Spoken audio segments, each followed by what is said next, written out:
Welcome to episode 28 of the Teaming Up podcast. In this episode, we invited drag performer, event host, and musician Melanin Monroe to the mic.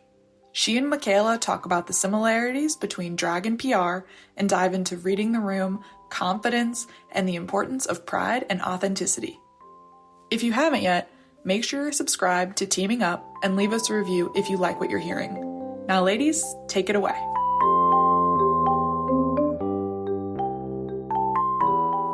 Welcome to the Teaming Up podcast. I'm Michaela Mishoe, an account executive here at Hodges Partnership, and we're joined by Melanin Monroe, a drag performer here in Richmond. Hello there. Do you want to tell us a little bit about yourself and how long you've been performing? Absolutely. So I have been doing drag here in Richmond for about almost 8 years now. I got my start doing a lot of amateur contests just to build my name up. And now you can catch me hosting every Friday at Poppy's in Richmond. And also every other Saturday, you can catch me hosting brunch at Harry's at the Hofheimer. Awesome. Can't wait to come and see you at one of those shows. So today we'll be talking about the similarities between drag performing and PR and marketing, which might surprise people that there's a lot of overlap. So the three things we're going to touch on today are reading the room, confidence, and the importance of our pride and authenticity. So why don't you talk a little bit as a drag performer about reading the room, knowing your crowd? Absolutely. So I feel like when it comes to drag, the main thing that you have to know how to do is read a room, because if you're not giving the crowd what they want, or if you're not able to read and expect and change based upon what they're giving you, then that's not going to be a good performance for you, I feel like. So for example, for me, I'm a dancing entertainer, very high energy, very glamour. Most crowds enjoy things like that, but there's other crowds who might want to see something more alternative, more spooky, maybe comedy. And it's hard for some people to kind of pivot and try to switch it up to do those kind of things. But there are certain people who've kind of carved out a niche in the environment just to figure out where they belong and then build themselves up from there. So I think knowing your crowd and knowing what they are expecting of you is very important when it comes to drag. And I feel like sometimes you have shows where there's maybe a lot of audience interaction, and other times that's not kind of the vibe. You're absolutely right. There are so many times where it's of course, everybody's screaming, everybody's drinking, everybody's having a great time. And then there's some times where you have to kind of pull a little bit of the energy out of them, stand in front of them, dance a little bit harder, maybe eye contact, take the tip, touch the hand a little bit, something to just draw them in more. You kind of have to dig it out when they're a little more quiet like that. So I think that does also tie into reading the room and the energy of everything that's going on. Yeah, definitely. And I think from a PR marketing lens of, we have when it comes to social ads or anything like that are actually measurable, sometimes you have to test things out sometimes. Absolutely. And I'm sure, when you were starting out too, you figured things out along the way, things that worked for you, that didn't work for you. There were a lot of things that did not work. Absolutely. Yeah. And I think it's interesting now. I mean, obviously a lot's changed with marketing in the last year or two, but even in the last 10 years, we have clients that are you want to reach younger audiences, or something that's not necessarily, you're going to have to think about it differently. So awesome. So the next thing is confidence. Talk a little bit about building your confidence, and what tips do you have for people with maybe stage fright? Honestly, when I first started, I had the worst stage fright. People always saw me dancing before I started drag and were like, you would be really good at this. And when I started doing drag, I'm like, okay, I'm not good at this, because I'm so shy about it. I would go out there and I have all this energy inside of me, but I couldn't translate it to the stage. So I would just sit up there looking really stiff, and the movements wouldn't be good or anything like that at all. And it really took me a long time to just find my confidence and figure out my stage presence and how I want to push my energy out there onto the stage, if that makes sense. Mm-hmm. But I think a lot of that also comes from you have to look good and feel confident in what you're doing. So when I first started, the costumes I had were horrible. Makeup, horrible. Hair, frightening. Now it's growing and learning more. I'm okay, I have these costumes now, I have these shoes, my makeup looks this way, I have this hair, and I'm now I feel untouchable when I fully in drag. So I feel the best tips that I could give for someone else in terms of that would be just finding what works for you, finding what you like to do and what makes you happy. Don't listen to anybody else unless it's somebody that's doing something similar to what you want to do and they're giving you a respectful opinion.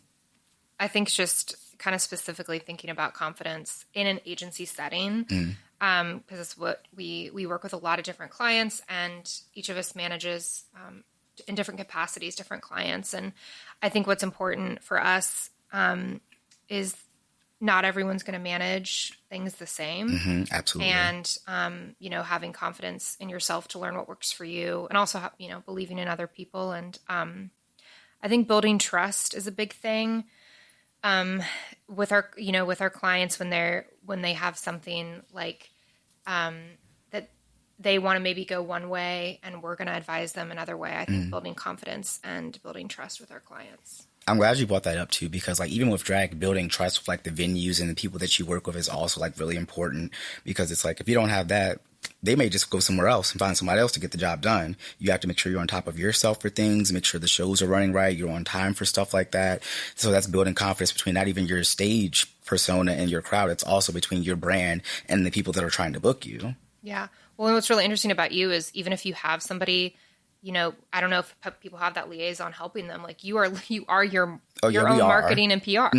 So you're not in the moment you're a performer, but you're also managing those things. So there's like so much connection. It's very challenging sometimes to like stay on top of all of that. Like literally it's like, I have to promote myself here. I have to share this flyer here. I have to reach out to this person, do this. And some people, like I make my own flyers for shows and things like that. So it's like even the promotion aspect in there, I'm like, I have to do this. I have to do all of these things. And it's tough to balance all of that. Like it really is. And I don't know how some people do even more than what I'm doing and some others do, but I don't have the bandwidth to do it. I don't have the capacity for that, but I commend them truly, because they say it takes a village to raise a child. I don't know what it takes to raise a drag queen, but we need several villages for that. I can't. That's amazing. And so going to authenticity, what does authenticity mean to your work, and how does it relate to your audience? I would say for me and my work, authenticity is just me showcasing my unapologetic self.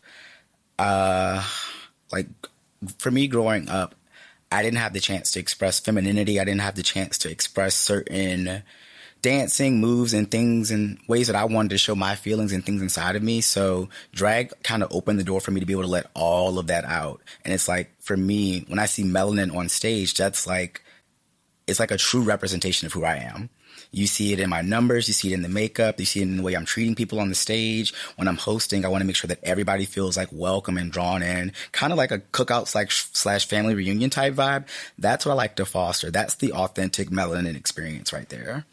It's incredible.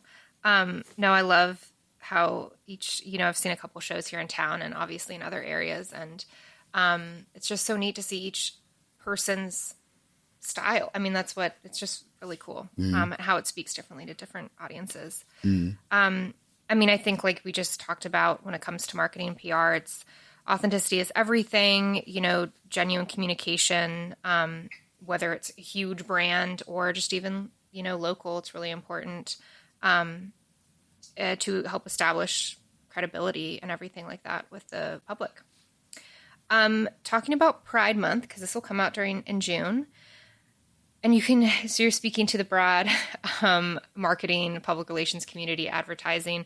Are there any corporate icks when it comes to Pride or being authentic and DEIB initiatives?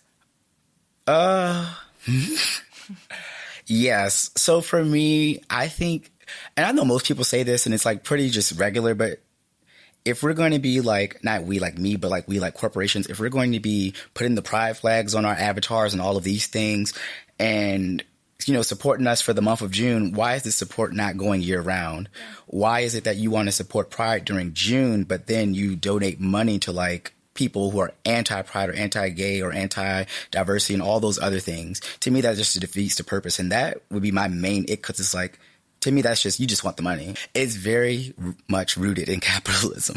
Yeah.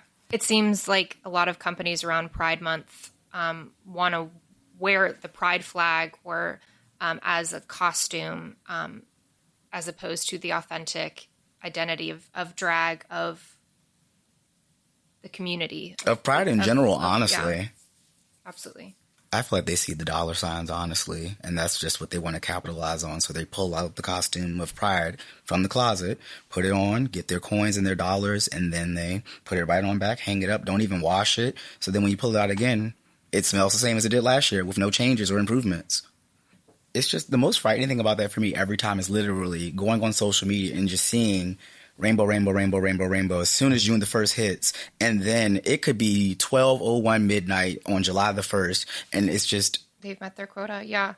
I mean, and I take that back, thinking about some of the clients that we work with.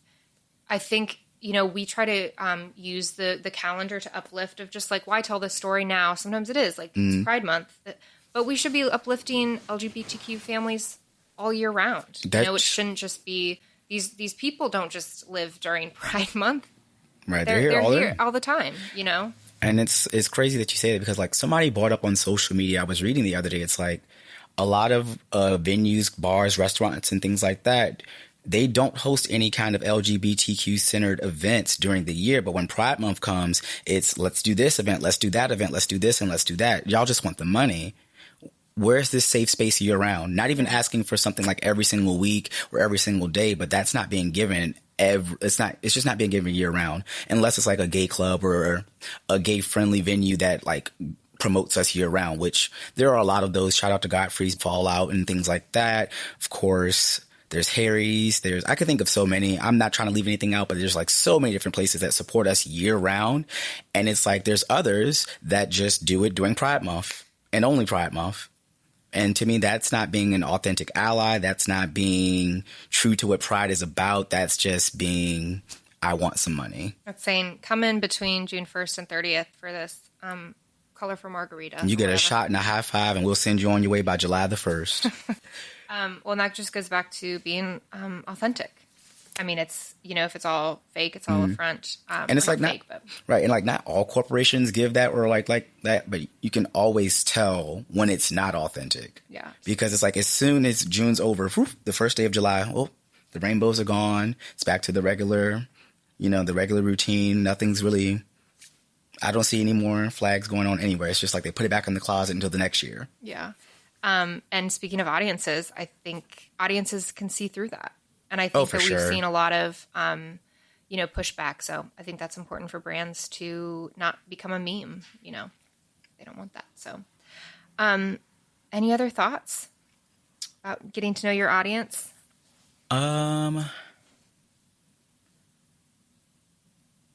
For getting to know your audience as it relates to drag, I would say just be present. Always go out and don't be afraid to go out in full drag and go to a random show and just see what the vibe is like, see what the crowd is like at different venues, and see where you feel like your drag would belong.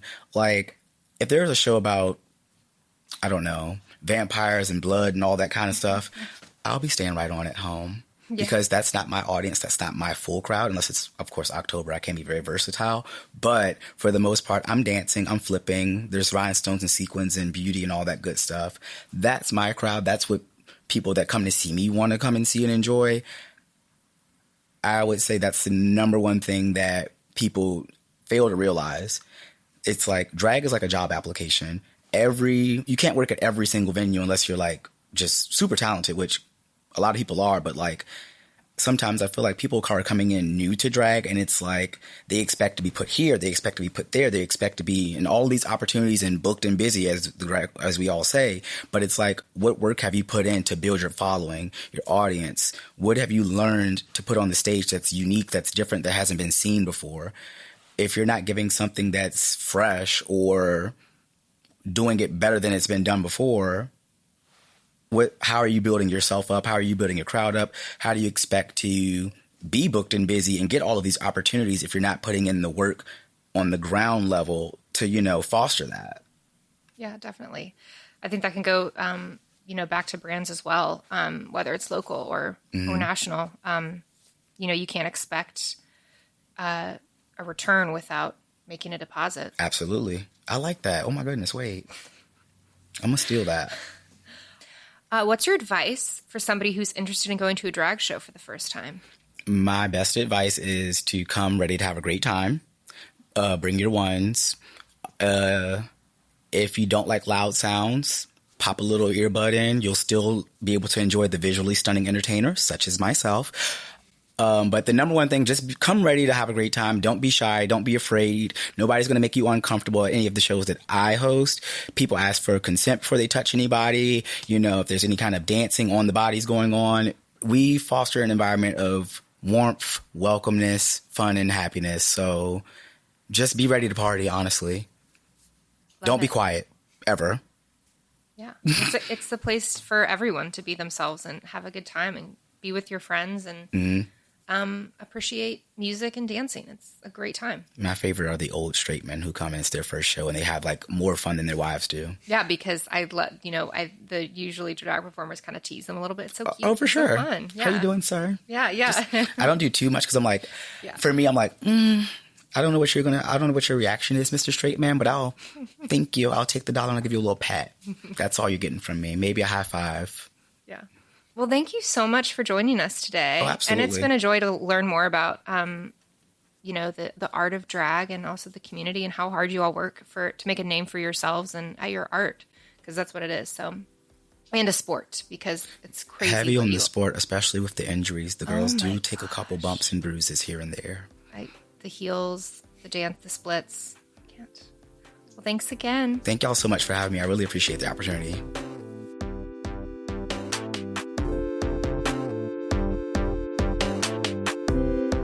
Thanks for listening to the Teaming Up podcast. Teaming Up is brought to you by the Hodges Partnership, a strategic communications agency that specializes in storytelling through public relations, media relations, content marketing, and social media. The Teaming Up podcast is a Happy Committee production. Episodes are released monthly. Subscribe on your favorite podcast service so you never miss an episode.